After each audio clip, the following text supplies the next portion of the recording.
Guys, this is प्रीति। शुरू करते हैं अपने आज के लेक्चर के साथ। ये हमारा कोऑर्डिनेशन केमिस्ट्री का लेक्चर नंबर 10 है।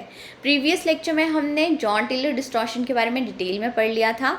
आज हम नए टॉपिक की तरफ मूव करेंगे, which is applications of crystal field splitting energy.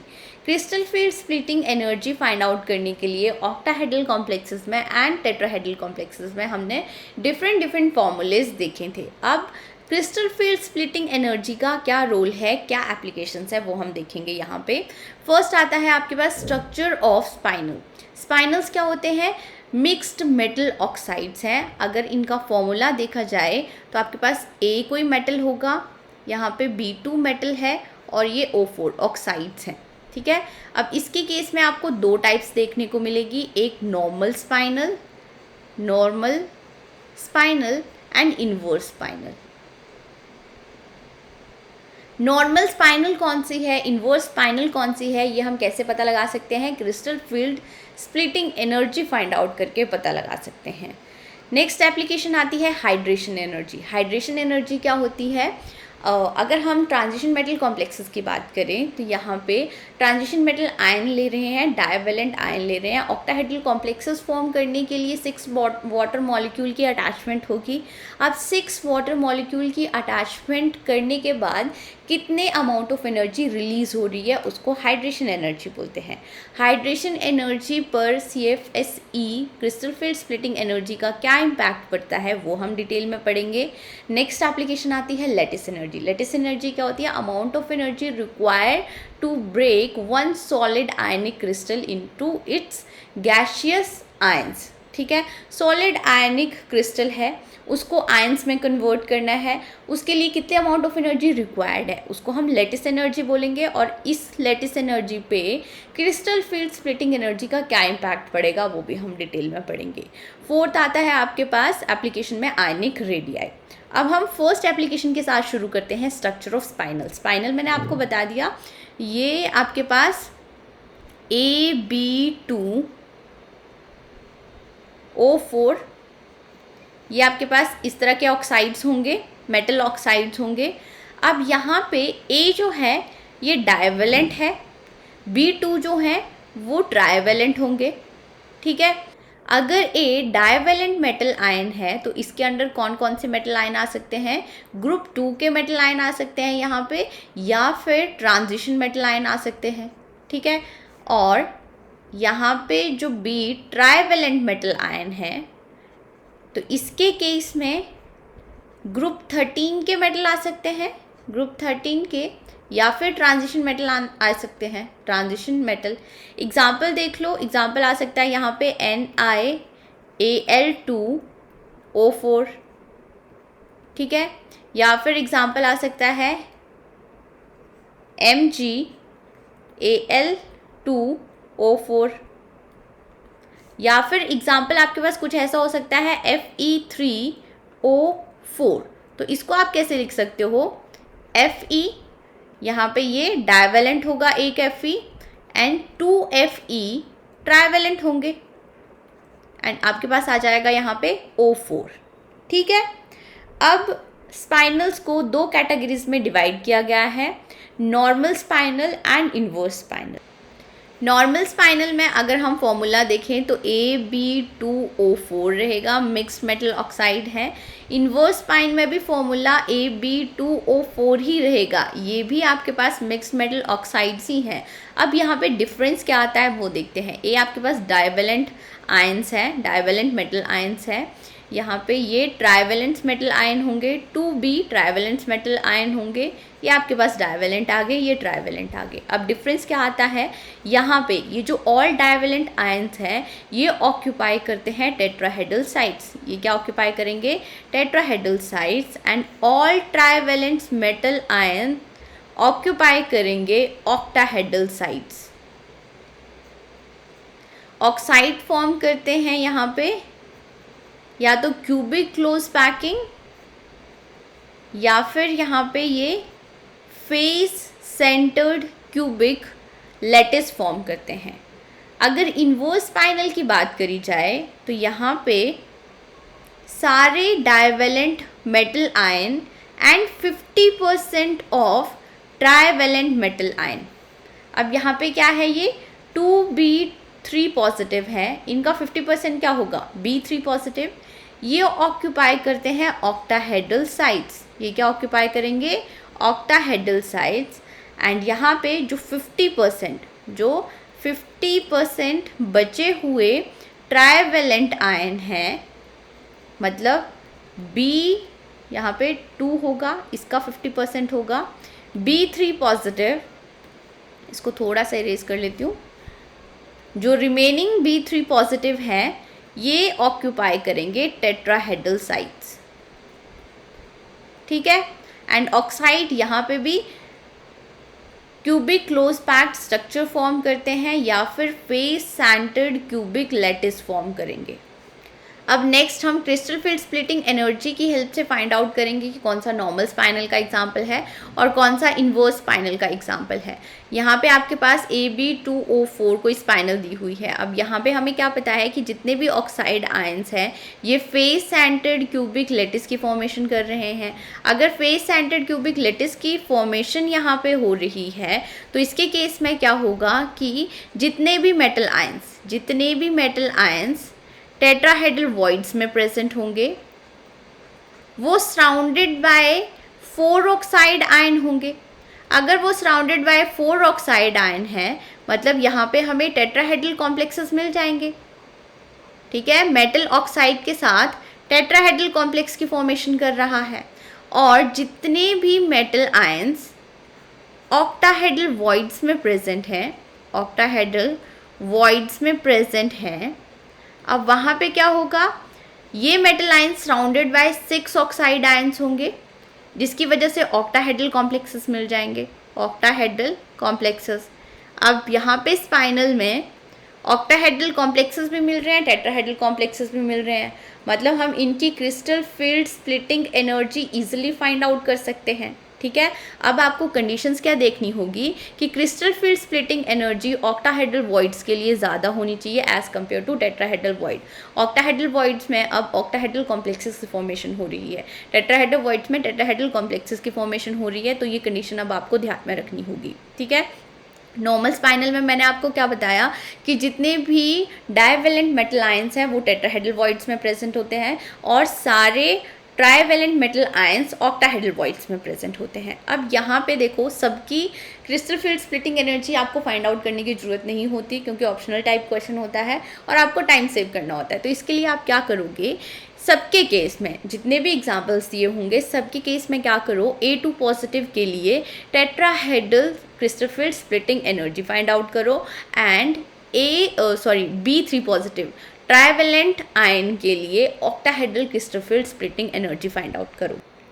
और अगर crystal field splitting energy for B3 positive जो ऑक्टाहेड्रल कॉम्प्लेक्स हम ले रहे हैं उसकी ज़्यादा आ रही है तो ये नॉर्मल स्पाइनल का एग्जाम्पल होगा। यहाँ पे क्या करना है, देखो जो भी डाइवेलेंट आयन है उसके लिए आप tetrahedral crystal field splitting energy diagram बनाओगे, crystal field splitting energy diagram, और जो ट्राइवेलेंट आयन है उसके लिए आपको crystal field splitting energy diagram बनाना है ऑक्टाहेड्रल के लिए, ठीक है।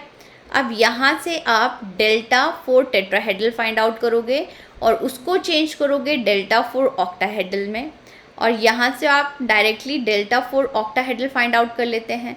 अब B3 पॉजिटिव के केस में डेल्टा 4 ऑक्टाहेड्रल अगर ज़्यादा होगा तो ये किसका एग्जाम्पल है, नॉर्मल स्पाइनल का एग्जाम्पल है। नेक्स्ट अब हम इन्वर्स स्पाइनल के बारे में देखते हैं। इन्वर्स स्पाइनल के केस में crystal field splitting energy of tetrahedral sites ज़्यादा होनी चाहिए as compare to octahedral sites, ठीक है। अब इसके केस में कौन से आयंस कौन सी साइट में प्रेजेंट होते हैं ये पता होना चाहिए। All A2 positive ions and 50% of B2 3 positive trivalent ions के 50%, डाइवेलेंट आयंस सारे कहाँ पे प्रेजेंट होते हैं, ऑक्टाहेड्रल साइट्स में प्रेजेंट होते हैं। कहाँ पे प्रेजेंट होते हैं, ऑक्टाहेड्रल साइट्स में प्रेजेंट होते हैं। और जो रिमेनिंग ट्राइवेलेंट आयंस हैं, जो 50% रिमेनिंग ट्राइवेलेंट आयंस हैं, ये कहाँ पे प्रेजेंट होंगे, ये टेट्राहेड्रल साइट्स में प्रेजेंट होते हैं। कभी कभी क्वेश्चन यहाँ से ही बन जाता है, ठीक है। अब crystal field splitting A2 positive के लिए यहाँ पे हम crystal field splitting energy diagram बनाएंगे टेट्राहेड्रल के लिए, और B3 पॉजिटिव के लिए ऑलवेज आप crystal field splitting energy diagram बनाओगे ऑक्टाहेड्रल के लिए। और अगर टेट्राहेड्रल की वैल्यू ज़्यादा आई है दैट मीन्स वो इन्वर्स स्पाइनल का एग्जाम्पल है। अब जितना भी मैंने समझाया एग्जाम्पल लेके कराऊंगी तब आपको और भी अच्छे से समझ में आ जाएगा।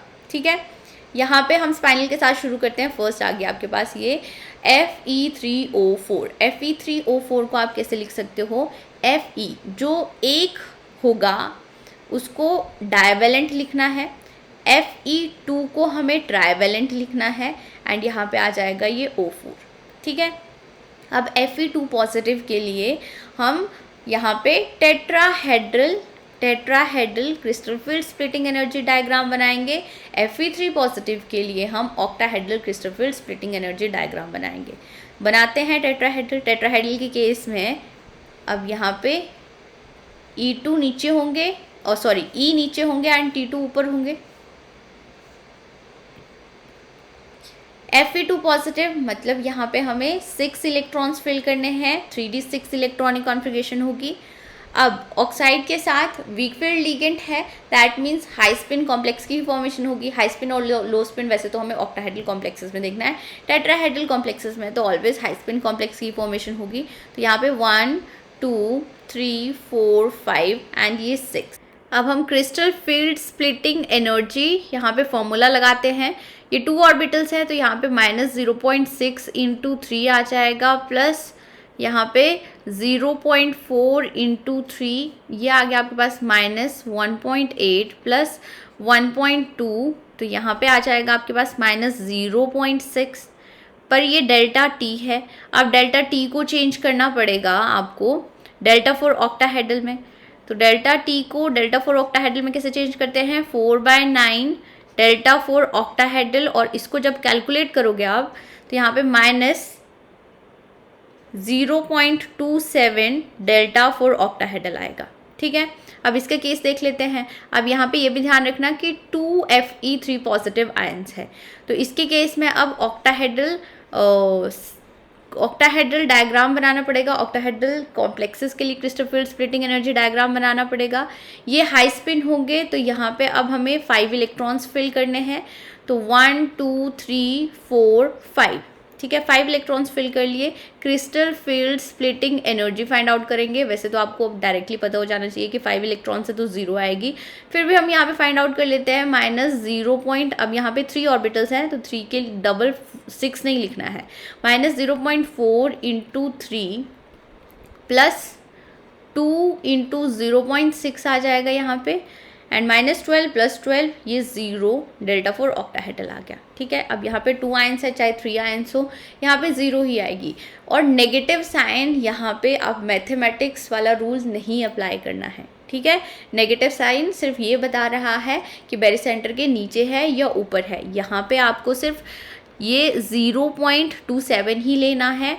अब यहाँ पे Fe2 पॉजिटिव जो टेट्राहेड्रल के लिए क्रिस्टल फील्ड स्प्लिटिंग एनर्जी की वैल्यू ज़्यादा आ रही है as compare to Fe3 positive. Octahedral के लिए हमने फाइंड आउट करी थी क्रिस्टल फील्ड स्प्लिटिंग एनर्जी। अगर टेट्राहेड्रल के लिए ज़्यादा आ रही है मतलब ये किसका एग्जाम्पल होगा, ये एग्जाम्पल होगा इन्वर्स स्पाइनल का। ये एग्जाम्पल होगा इन्वर्स स्पाइनल का। ठीक है, और इसको हम कैसे रिप्रेजेंट करेंगे यहीं पे रिप्रेजेंट करके बता देती हूँ। इन्वर्स स्पाइनल में Fe2 पॉजिटिव और Fe3 पॉजिटिव ये आ जाएंगे ऑक्टाहेड्रल साइड्स पे। ठीक है, एंड Fe3 पॉजिटिव आ जाएंगे ऑक्टाहेड्रल साइड टेट्राहेड्रल साइड्स में। रिमेनिंग 50% कहाँ पे प्रेजेंट होंगे, टेट्राहेड्रल साइड्स में। तो इसको ऐसे रिप्रेजेंट किया जा सकता है। ठीक है, अब मैंने आपको क्या बताया था कि यहाँ पे कैलकुलेशंस का टाइम थोड़ा बचाने के लिए मैंने बोला था कि टेट्राहेड्रल कॉम्प्लेक्सेस के लिए जो डेल्टा फॉर ऑक्टाहेड्रल की वैल्यू हमने फाइंड आउट करी थी वो आप याद कर लेना। ठीक है, वो यहीं पे काम आनी थी, इसीलिए मैंने बोला था कि याद कर लेना। अब यहाँ पे ये कॉम्प्लेक्स है और ये स्पाइनल है, इसके केस में Mn2 पॉजिटिव होगा और Mn2 यहाँ पे कौन सी ऑक्सीडेशन स्टेट में होंगे, ट्राइवेलेंट होंगे ये, एंड O4 आ गया। ठीक है, तो इसके केस में भी Mn पहले 2 पॉजिटिव के लिए हमें tetrahedral crystal field splitting energy diagram बनाना होगा। फिर Mn3 पॉजिटिव के लिए, अब इसके 2 आयंस हैं, उसके लिए octahedral crystal field splitting energy diagram बनाना होगा। बनाते हैं जल्दी से। अब D5 के लिए तो आपको पता ही होना चाहिए, क्रिस्टल फील्ड स्प्लिटिंग की वैल्यू 0 आएगी। फाइंड आउट कर लेते हैं। यहाँ पे E, यहाँ पे आ गए T2, ये 1 2 3 4 5 आ गए यहाँ पे। एंड इसके केस में अब ये D4 है तो हाई स्पिन कॉम्प्लेक्स ही मिलेगा ऑक्साइड के साथ, वीक फील्ड लिगेंड है यहाँ पे, तो आ जाएगा यहाँ पे 1 2 3 एंड ये आ गया आपके पास 4, ये आ गया आपके पास T2G, ये आ गए EG।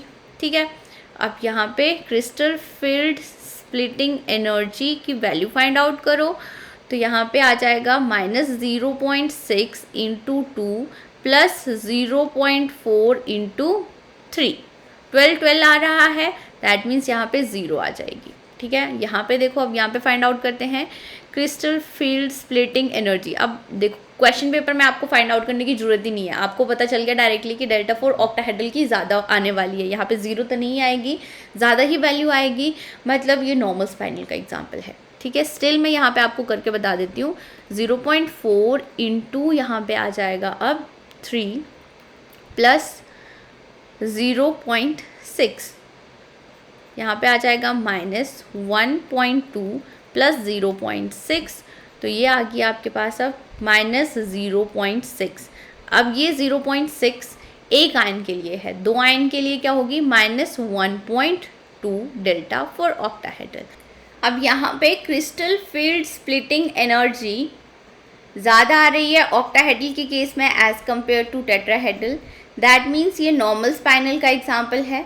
और अगर ये नॉर्मल स्पाइनल का एग्जाम्पल है तो इसको कैसे रिप्रेजेंट किया जा सकता है, Mn, जितने भी डाइवेलेंट आयंस हैं वो प्रेजेंट होंगे टेट्राहेड्रल वॉइड्स में, जितने भी ट्राइवेलेंट आयंस हैं 3 पॉजिटिव, यहाँ पे ये 2 आएगा, ये प्रेजेंट होंगे ऑक्टाहेड्रल वॉइड्स में। And O4 oxide face centre cubic lattice की फॉर्मेशन कर रहे हैं। नेक्स्ट देखो एग्जाम्पल, यहाँ पे जो 1 है वो +2 ऑक्सीडेशन स्टेट में होगा, जो 2 है वो +3 ऑक्सीडेशन स्टेट में होंगे।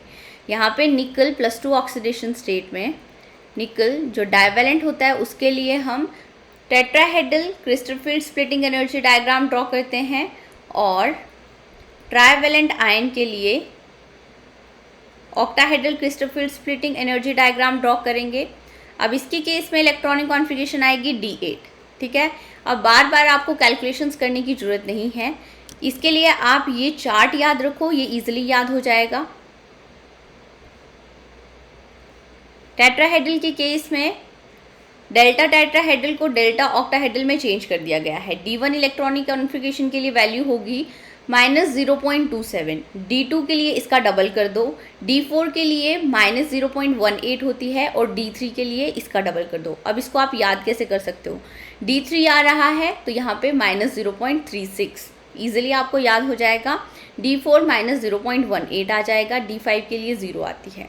और आपको यहाँ पे और क्या बात ध्यान में रखनी होगी, जो D1 की डेल्टा नोड की वैल्यू आती है डेल्टा फॉर ऑक्टाहेड्रल, वही D6 की आएगी, यहाँ पे वही D6 आ गया, D7 की आएगी, D8 की और D3 की एक जैसी होगी, D4 की और D9 की एक जैसी होगी, एंड D5 एंड D10 की एक जैसी होगी। ठीक है, अब यहाँ पे D8 आ रहा है, 8 से 5 सब्ट्रैक्ट कर दो, D3 के लिए crystal field splitting energy find out करनी है।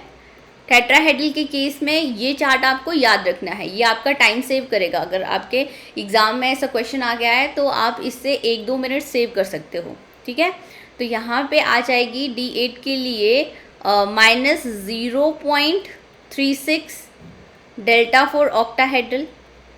अब यहाँ पे D0 इलेक्ट्रॉनिक कॉन्फ़िगरेशन होगी, दैट मीन्स यहाँ पे CFE crystal field splitting energy आएगी 0। तो यहाँ से हमें क्या पता चल गया कि क्रिस्टल फील्ड स्प्लिटिंग एनर्जी ज़्यादा आ रही है टेट्राहेड्रल के केस में एज़ कम्पेयर टू ऑक्टाहेड्रल। अगर टेट्राहेड्रल की ज़्यादा आ रही है मतलब ये किसका एग्जाम्पल है, ये इन्वर्स स्पाइनल का एग्जाम्पल है। इन्वर्स स्पाइनल का एग्जाम्पल है तो यहाँ पे कैसे रिप्रेजेंटेशन होगी, यहाँ पे निकल डाइवेलेंट आयन, सारे डाइवेलेंट आयन और 50% ऑफ ट्राइवेलेंट आयंस ये ऑक्टाहेड्रल वॉइड्स में रहेंगे। 50% जो रिमेनिंग है ट्राइवेलेंट आयंस ये टेट्राहेड्रल वॉइड्स ऑक्यूपाई करेंगे और ये FCC अरेंजमेंट दिखाएंगे। ठीक है,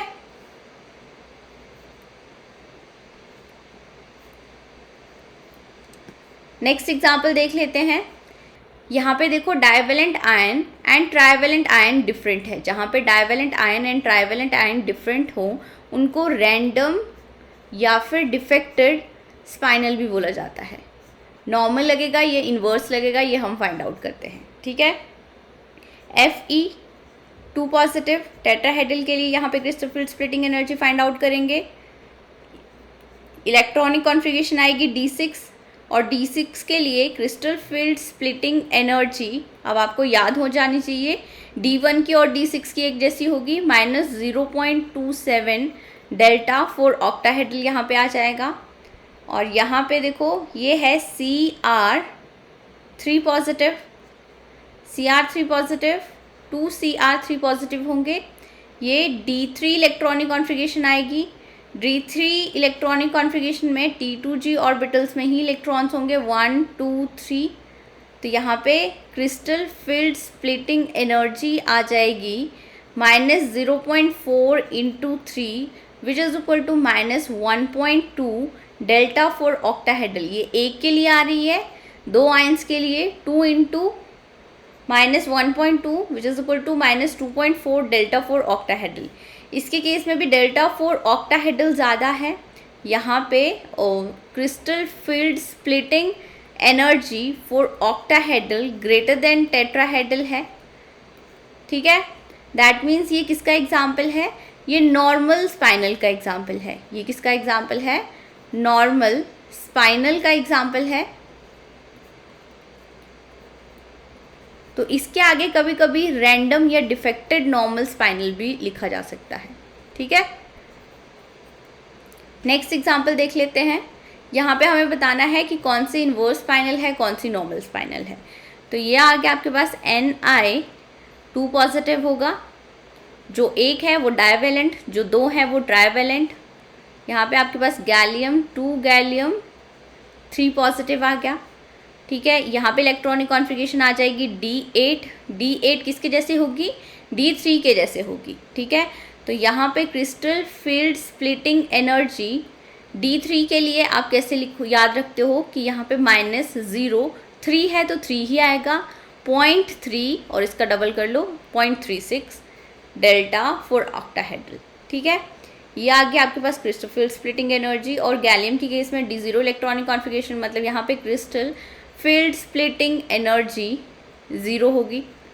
तो यहाँ पे delta crystal field splitting energy की बात कर रहे हैं हम, क्रिस्टल फील्ड स्प्लिटिंग की बात नहीं कर रहे।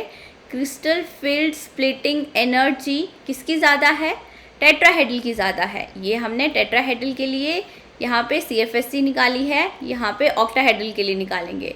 तो यहाँ पे ऑक्टाहेड्रल के लिए लेस है, टेट्राहेड्रल के लिए ज़्यादा है। मतलब ये किसका एग्जाम्पल है, ये इन्वर्स स्पाइनल का एग्जाम्पल है और इसको रैंडम या फिर डिफेक्टेड इन्वर्स स्पाइनल बोल सकते हैं। ठीक है, नेक्स्ट यहाँ पे एग्जाम्पल देखो, निकल आएगा +2 ऑक्सीडेशन स्टेट में, लेंथेनम आएगा +3 ऑक्सीडेशन स्टेट में।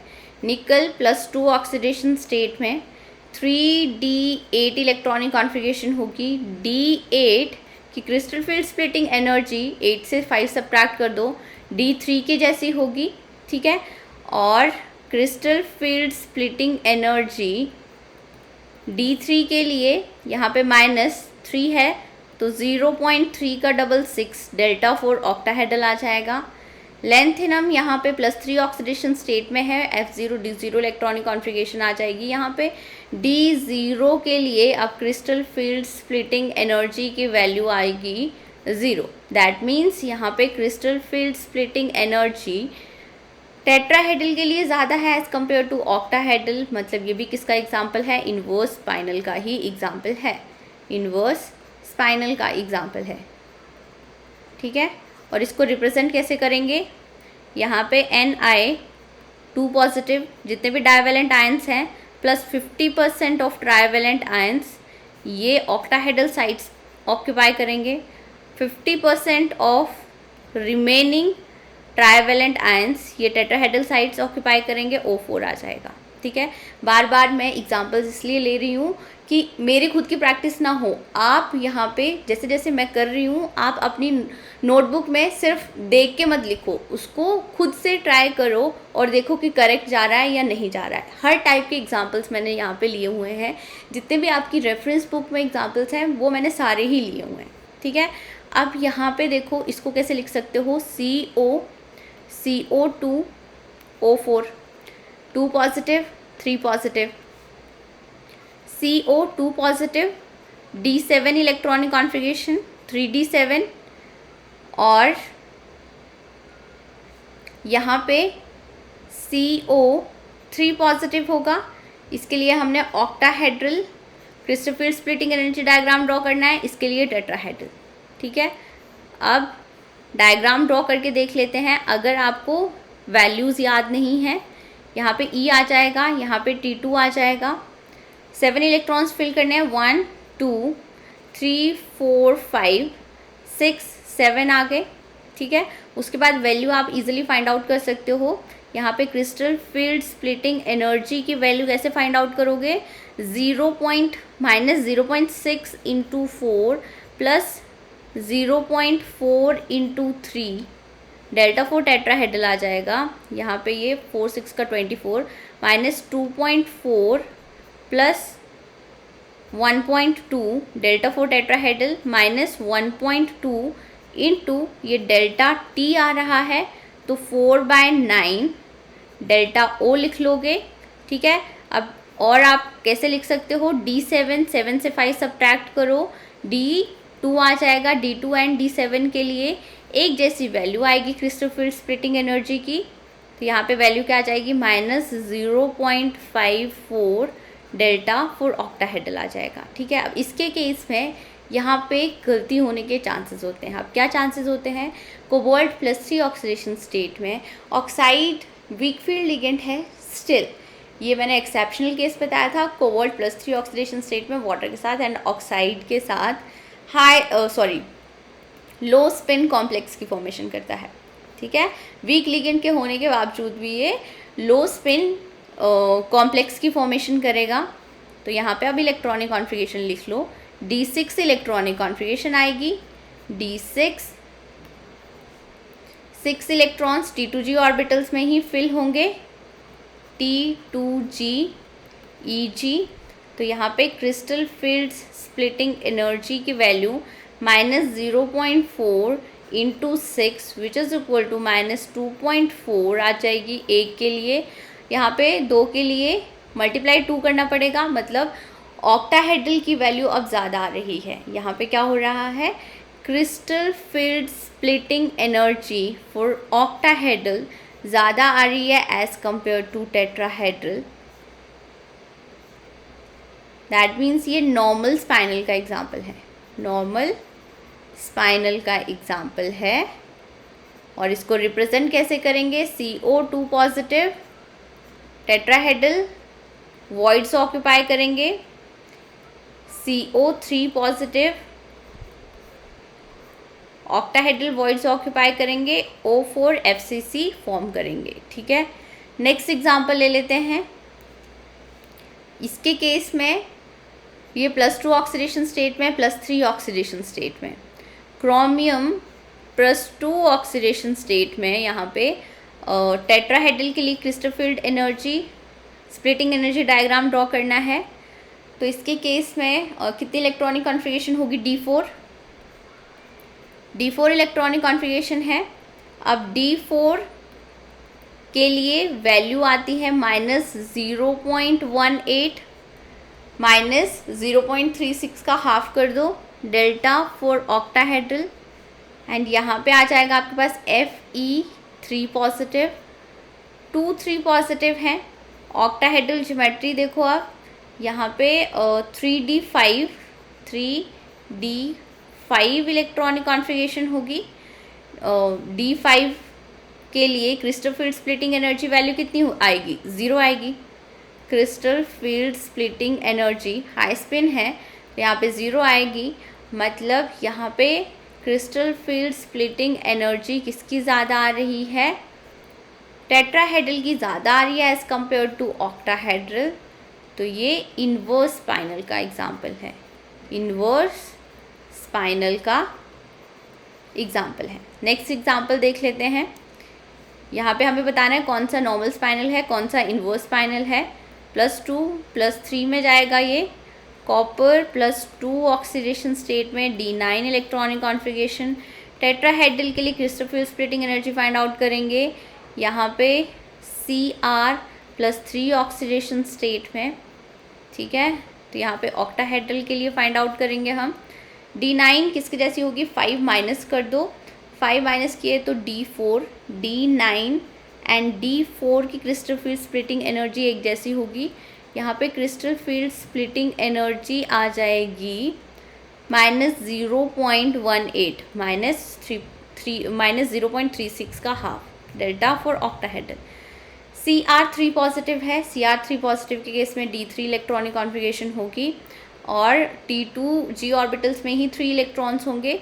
क्रिस्टल फील्ड स्प्लिटिंग एनर्जी आ जाएगी यहाँ पे 0.4 -0.4 इंटू 3 आ जाएगा, which is equal to -1.2 delta for octahedral आ रहा है।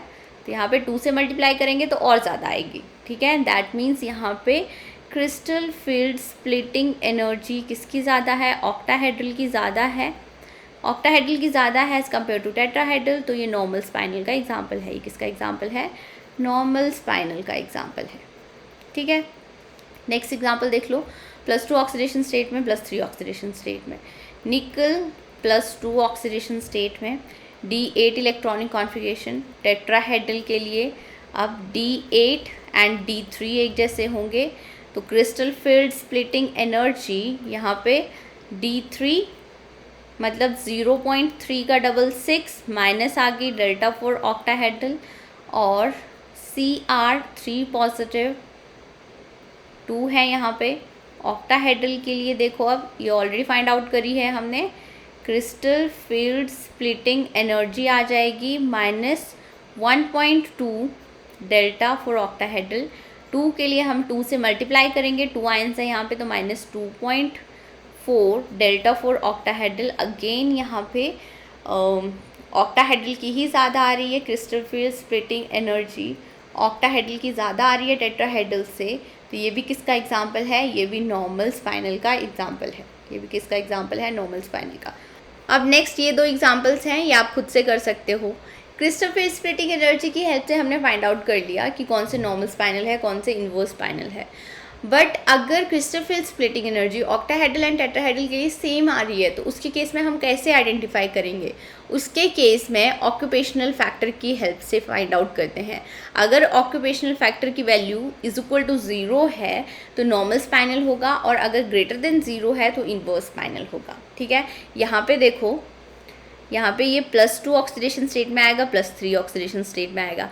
Mg के लिए भी D ऑर्बिटल में कोई इलेक्ट्रॉन प्रेजेंट नहीं होगा, Al के लिए D ऑर्बिटल में कोई भी इलेक्ट्रॉन प्रेजेंट नहीं होगा।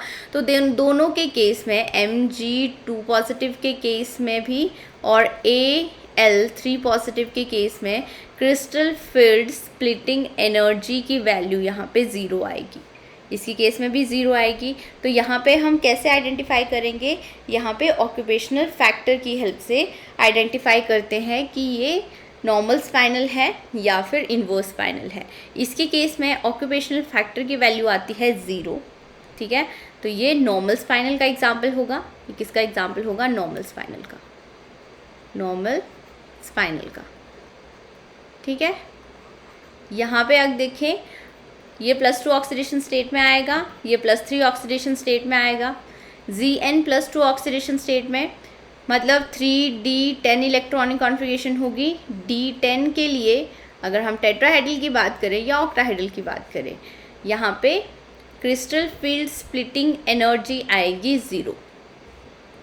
Fe3 positive, D5 electronic configuration, 3D5 D5 high spin complex है यहाँ पे, मतलब यहाँ पे भी क्रिस्टल फील्ड स्प्लिटिंग एनर्जी की वैल्यू 0 ही होगी, तो इसके केस में भी ऑक्यूपेशनल फैक्टर काम करेगा, इसकी वैल्यू आएगी 0।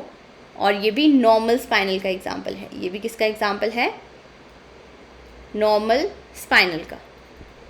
ठीक है,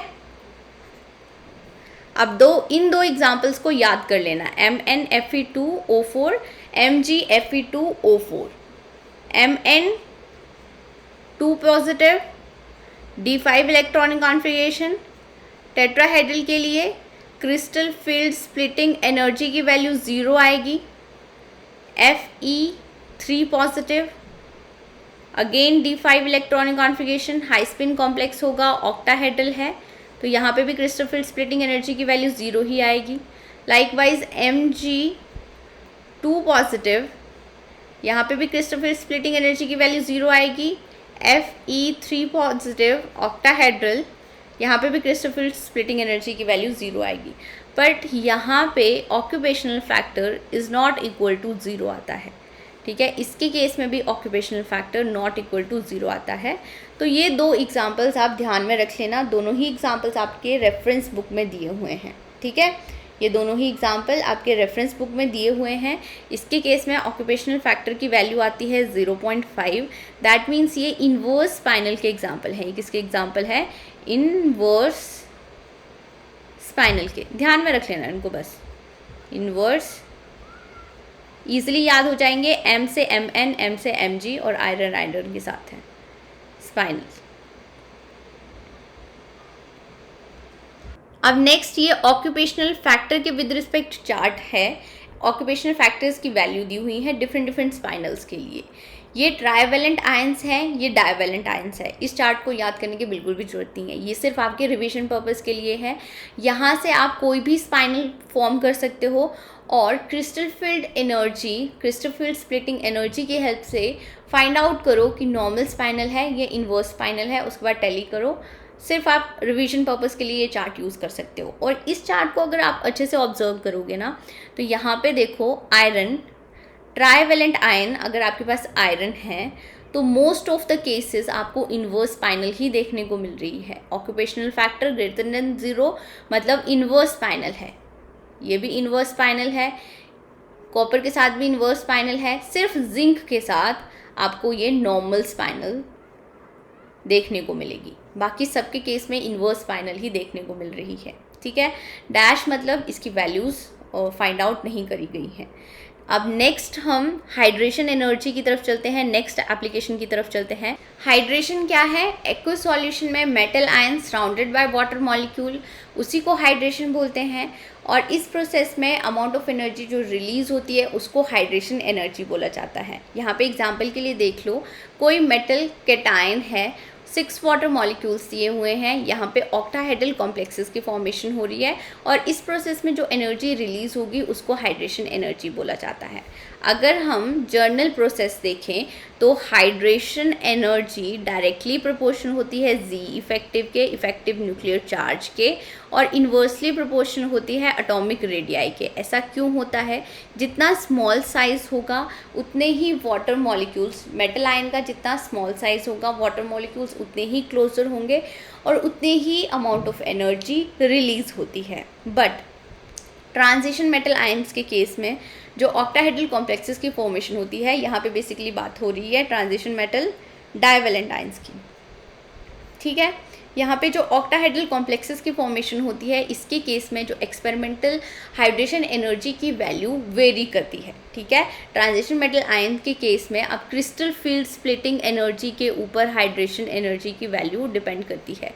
यहाँ पे क्या होगा, जो एक्सपेरिमेंटल वैल्यू होगी हाइड्रेशन एनर्जी की एक्सपेरिमेंटल वैल्यू जो होती है वो एक्सपेक्टेड या थ्योरेटिकल वैल्यू से expected hydration energy plus crystal field splitting energy के ऊपर डिपेंड करती है। क्रिस्टल फील्ड स्प्लिटिंग एनर्जी, ऐसा कुछ फॉर्मूला आता है, मतलब क्रिस्टल फील्ड स्प्लिटिंग एनर्जी के ऊपर हाइड्रेशन एनर्जी की वैल्यू डिपेंड कर रही है, डायरेक्टली प्रोपोर्शनल होती है। ठीक है, यहाँ पे ये हम ट्रांजिशन मेटल आयंस देख लेते हैं। क्रिस्टल फील्ड स्प्लिटिंग एनर्जी आप इजीली फाइंड आउट कर सकते हो, ये DQ की फॉर्म में फाइंड आउट करी हुई है। यहाँ पे ये सारे डाइवेलेंट आयंस हैं, ठीक है। अब यहाँ पे 0, -4, -8, -12, -6 होगी, उसके बाद 0 आ गई, देन फिर से ये वैल्यूज़ रिपीट हो गई हैं, ठीक है। अब यहाँ पे देखो क्रिस्टल फील्ड स्प्लिटिंग एनर्जी की वैल्यू कहाँ पे ज़्यादा है, एक वेनेडियम 2 पॉजिटिव के केस में और एक निकल 2 पॉजिटिव के केस में क्रिस्टल फील्ड स्प्लिटिंग एनर्जी की वैल्यू सबसे ज़्यादा है, सबसे ज़्यादा है। तो इनकी केस में हाइड्रेशन एनर्जी, अगर ऑक्टाहेड्रल कॉम्प्लेक्सेस की जो फॉर्मेशन होती है वाटर मॉलिक्यूल के साथ, तो हाइड्रेशन एनर्जी यहाँ पे ज़्यादा आपको देखने को मिलेगी।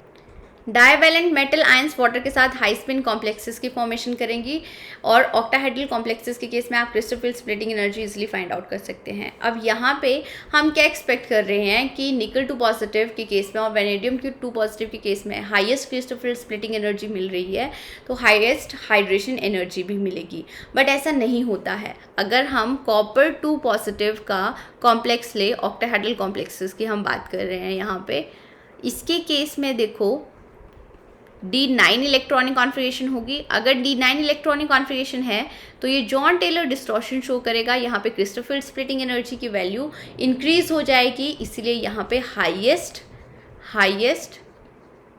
हाइड्रेशन एनर्जी मिलती है, ठीक है। तो ये अब ध्यान में रखना है आपको। अब ये ग्राफ है, डिफरेंट आपके पास आयंस दिए हुए हैं, ट्रांजिशन मेटल आयंस दिए हुए हैं, हाइड्रेशन एनर्जी का ऑर्डर आप देख सकते हो। यहाँ पे ये V2 पॉजिटिव वाले कॉम्प्लेक्सेस के केस में होगा, यहाँ पे ये निकल का केस आ रहा है 2 पॉजिटिव एंड ये कॉपर 2 पॉजिटिव का केस होगा, ठीक है। यहाँ पे ये जिंक 2 पॉजिटिव वाले कॉम्प्लेक्सेस होंगे क्योंकि यहाँ पे क्रिस्टल फील्ड स्प्लिटिंग एनर्जी की वैल्यू है, इसलिए ये लोएस्ट जा रही है हाइड्रेशन एनर्जी की वैल्यू। यहाँ पे Mn2 पॉजिटिव आएगा, इसके केस में भी क्रिस्टल फील्ड स्प्लिटिंग एनर्जी की वैल्यू 0 है, और यहाँ पे Ca2 पॉजिटिव है ये, यहाँ पे भी क्रिस्टल फील्ड स्प्लिटिंग एनर्जी की वैल्यू 0 है, ठीक है।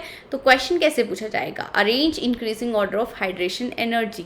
तो सबसे पहले क्या करना होगा आपको, ऑक्टाहेड्रल कॉम्प्लेक्सेस दिख गए तो हमें यहाँ पे crystal field splitting energy find out करनी है। यहाँ पे ये आ रहा है Ti+2 ऑक्सीडेशन स्टेट में स्कैडियम टाइटेनियम D2 इलेक्ट्रॉनिक कॉन्फ़िगरेशन है, 4 × 2, तो यहाँ पे -8 DQ crystal field splitting energy होगी। इसके केस में -12 DQ crystal field splitting energy होगी, D8 इलेक्ट्रॉनिक कॉन्फ़िगरेशन, निकल 2 पॉजिटिव, एंड इसके केस में 0 आएगी, इसके केस में भी 0 आएगी। जहाँ पे highest crystal field splitting energy है तो हाईएस्ट हाइड्रेशन एनर्जी इस कॉम्प्लेक्स की होगी, देन आपके पास A आ जाएगा, ठीक है। उसके बाद इन दोनों का कंपैरिजन कैसे करना है, क्रिस्टल फील्ड स्प्लिटिंग एनर्जी दोनों के केस में ही सेम है, तो यहाँ पे हम Z इफेक्टिव वाला कॉन्सेप्ट लगाएंगे। जितना न्यूक्लियर चार्ज ज़्यादा होगा उतनी ही इफेक्टिव, उतनी ही हाइड्रेशन एनर्जी भी ज़्यादा होगी। तो DMN के केस में इफेक्टिव न्यूक्लियर चार्ज ज़्यादा है, इसका साइज़ कम है, तो इसलिए हाइड्रेशन एनर्जी भी यहाँ पे ज़्यादा होगी, देन आपके पास C आ जाएगा। ये ऑर्डर आ गया हाइड्रेशन एनर्जी का। नेक्स्ट एग्जांपल देख लेते हैं। इसके केस में देखो यहाँ पे -12 DQ आएगी, यहाँ पे Cu2 पॉजिटिव है, -6 DQ आएगी, यहाँ पे -12 DQ ही आएगी, एंड यहाँ पे 0 आएगी, ठीक है। बट यहाँ पे कॉपर 2 पॉजिटिव ऑक्सीडेशन स्टेट में D9 इलेक्ट्रॉनिक कॉन्फ़िगरेशन शो कर रहा है, मतलब यहाँ पे जॉन टेलर डिस्टॉर्शन होगी, जिसकी वजह से आपका ये जो B कॉम्प्लेक्स है इसकी हाइड्रेशन एनर्जी सबसे ज़्यादा होगी, देन आपके पास A आ जाएगा। अब A एंड C का कंपैरिजन कैसे करोगे, A एंड C का कंपैरिजन कैसे करेंगे, ये हम इफेक्टिव न्यूक्लियर चार्ज या फिर एटॉमिक साइज से कर सकते हैं। इसके केस में इफेक्टिव न्यूक्लियर चार्ज ज़्यादा होता है, इसलिए आपके पास A आ जाएगा, देन आपके पास C आ जाएगा, देन आपके पास D आ जाएगा। ये हाइड्रेशन एनर्जी का ऑर्डर आ गया। नेक्स्ट एप्लीकेशन आ रही है लैटिस एनर्जी। लैटिस एनर्जी क्या होती है, जब 1 मोल ऑफ आयनिक क्रिस्टल की फॉर्मेशन होती है, उसके आयंस जो कि गैसियस स्टेट में प्रेजेंट है, अमाउंट ऑफ एनर्जी यहाँ पे रिलीज हो रही है, उसको लैटिस एनर्जी बोलते हैं। लैटिस एनर्जी भी क्रिस्टल फील्ड स्प्लिटिंग एनर्जी के डायरेक्टली प्रोपोर्शनल ही होगी। लैटिस एनर्जी डायरेक्टली, अगर जनरल कॉन्सेप्ट के अकॉर्डिंग देखें तो लैटिस एनर्जी डायरेक्टली प्रोपोर्शनल होती है चार्ज के, एंड इन्वर्सली प्रोपोर्शनल होते हैं साइज के, ठीक है। यहाँ पे भी हम crystal field energy splitting energy वाला कॉन्सेप्ट लगाएंगे, और जैसे कि हाइड्रेशन एनर्जी का ऑर्डर देखा था वैसे ही लैटिस एनर्जी का ऑर्डर होगा। सेम आपके पास डायग्राम रहेगा। यहाँ पे देखो, यहाँ पे कॉपर के केस में अब लैटिस एनर्जी ज़्यादा ही आपको देखने को मिलेगी। यहाँ पे भी लेटिस एनर्जी ज़्यादा ही देखने को मिलेगी जॉन टेलर डिस्टॉर्शन की वजह से, ठीक है। क्वेश्चन कैसे पूछा जाएगा, arrange the increasing order of lattice energy. अब यहाँ पे आप बोलोगे कि ये ऑक्टाहेड्रल कॉम्प्लेक्सेस तो है ही नहीं, तो यहाँ पे हम क्रिस्टल फील्ड स्प्लिटिंग एनर्जी कैसे फाइंड आउट करते हैं। ये जो आयंस हैं, ये जो ऑक्साइड्स हैं, मेटल ऑक्साइड्स हैं, ये पॉलीमेरिक सॉलिड स्टेट में, ये सॉलिड स्टेट में पॉलीमर की तरह एग्जिस्ट करते हैं, पॉलीमेरिक ऑक्टाहेड्रल फॉर्म में एग्जिस्ट करते हैं, ठीक है। तो यहाँ पे निकल +2 ऑक्सीडेशन स्टेट में आ जाएगा, Mn +2 ऑक्सीडेशन स्टेट में, Zn +2 ऑक्सीडेशन स्टेट में, Ca +2 ऑक्सीडेशन स्टेट में। अगेन यहाँ पे क्रिस्टल फील्ड स्प्लिटिंग एनर्जी हम फाइंड आउट करेंगे D8 के लिए -12 dq, यहाँ पे 0 आ जाएगी, यहाँ पे भी 0 आ जाएगी और यहाँ पे भी 0 आ जाएगी, ठीक है। अब A के लिए तो सबसे ज़्यादा होगी लेटिस एनर्जी, पर B, C, D को हम कैसे कंपेयर करेंगे, अब साइज़ की हेल्प से कंपेयर करेंगे, ठीक है। जिसका साइज़ जितना छोटा होगा, साइज़ देखो अब C के केस में स्मॉलेस्ट होगा, इसीलिए इसके लिए लेटिस एनर्जी की वैल्यू सबसे ज़्यादा होगी। देन आपके पास B की आ जाएगी, देन आपके पास ये D आ जाएगा, ठीक है। नेक्स्ट देखो, नेक्स्ट क्वेश्चन में भी हमें सेम लेटिस एनर्जी का ही ऑर्डर फाइंड आउट करना है। ये भी अब सॉलिड पॉलीमेरिक ऑक्टाहेड्रल फॉर्म में ही एग्जिस्ट करते हैं सॉलिड स्टेट में, ठीक है। तो यहाँ पे ये D9 इलेक्ट्रॉनिक कॉन्फ़िगरेशन A के केस में तो सबसे ज़्यादा लेटिस एनर्जी आ जाएगी। देन आपके पास B और C से अगेन कंपेयर करेंगे, साइज़ की हेल्प लेंगे यहाँ पे, तो B का केस आएगा, स्मॉल साइज़ होगा यहाँ पे, एंड देन आपके पास C आ जाएगा, देन आपके पास D आ जाएगा। ये लेटिस एनर्जी का ऑर्डर आ गया। अब नेक्स्ट हम आयनिक रेडियाई के ऊपर क्रिस्टल फील्ड स्प्लिटिंग एनर्जी का क्या इम्पैक्ट पड़ता है वो देख लेते हैं। आयनिक रेडियाई हम बहुत ही छोटी क्लासेस से पढ़ते आ रहे हैं, जी इफेक्टिव के इन्वर्सली प्रोपोर्शनल है, इफेक्टिव न्यूक्लियर चार्ज के इन्वर्सली प्रोपोर्शनल है, ठीक है। तो यहाँ पे ये क्रिस्टल फील्ड स्प्लिटिंग एनर्जी के भी इन्वर्सली प्रोपोर्शनल होगा।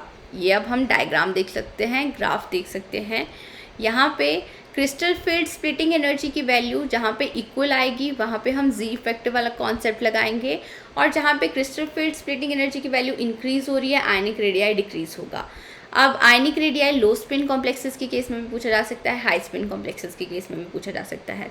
तो लो स्पिन कॉम्प्लेक्सेस के केस में आपके पास ऑर्डर कुछ ऐसा मिलेगा। Again crystal field splitting energy find out करो, ये ऑर्डर आप इजीली फाइंड आउट कर लोगे। और हाई स्पिन कॉम्प्लेक्सेस के केस में ये ऑर्डर कुछ ऐसा मिलेगा, ठीक है।